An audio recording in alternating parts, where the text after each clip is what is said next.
Right, so my project is inspired by a question. Are you fighting because you love us or because you hate them?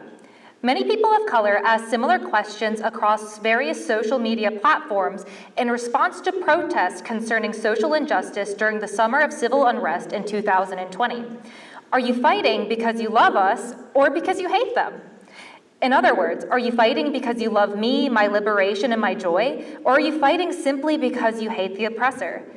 I consider questions like this one in my project, which explores accounts of the creation of feminist coalitions that work towards the dismantling of oppression.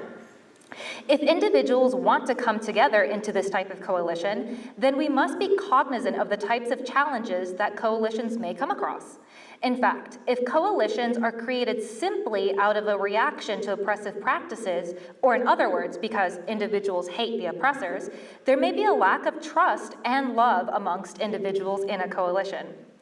To avoid the risk of creating a coalition that may not be able to sustain itself or may accidentally internalize oppressive practices that they're trying to dismantle, we must focus on love in the foundation of a coalition. We must focus on both successes and failures of love. I specifically focus on an account of love that is discussed by poet and radical feminist Audre Lorde. Audre Lorde discusses the importance of the power of the erotic, which is a type of love that celebrates love itself, life itself, and pleasure itself. It is not the type of love that can become commodified. It is the type of love that celebrates the joy and freedom of the people that we care about.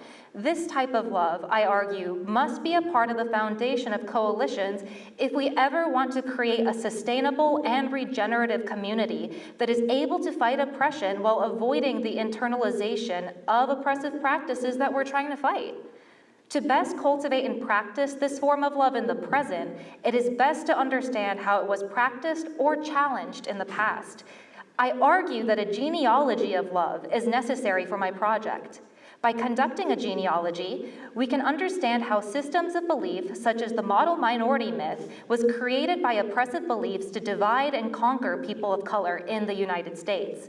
History is not something to be left behind in the past. A genealogy can unveil practices in the past that perpetuate oppression and tensions amongst coalition members today. More importantly, a genealogy can unveil deeply loving practices in the past and can show us how to best utilize the power of the erotic today. Thank you.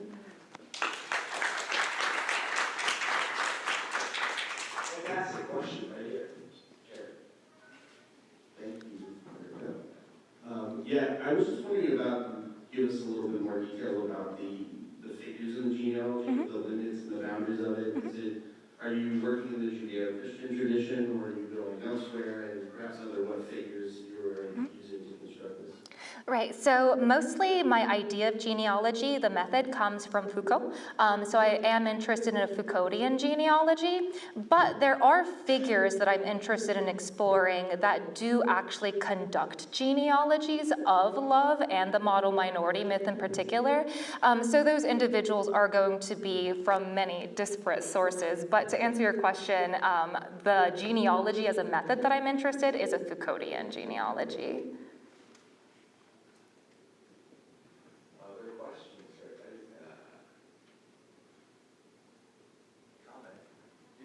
Black Panther 2? Because this is highly covered in that. I'll take your suggestion, thank you. There's a question here and in the back. Hi, Erika. Thanks for your presentation. You mentioned a little bit about the model minority myth and how you're going to use that, or use a genealogy to uncover that. I just want to know how that figures more into your project. Does it prevent coalitions? Is it something that we need to understand to form a coalition? What do you see that doing for your project? Right, thank you. So I see the model minority myth as a case that we can focus on to understand how love has been both successful and failed in the past. So the way that the model minority myth works into a genealogy is I'm not going to be conducting a genealogy of the model minority myth because that is a very long endeavor past a dissertation, but I'm interested in taking a look at the model minority myth as an example that shows us when love has succeeded in communities and how it has failed. Specifically, I'm interested in the model minority myth because we can see how claims of infighting that get in the way of modern day coalition was created somewhat by oppressive systems of power such as white supremacy. So that's sort of how it plays in. What's something when you were researching that really surprised you? Something that surprised me?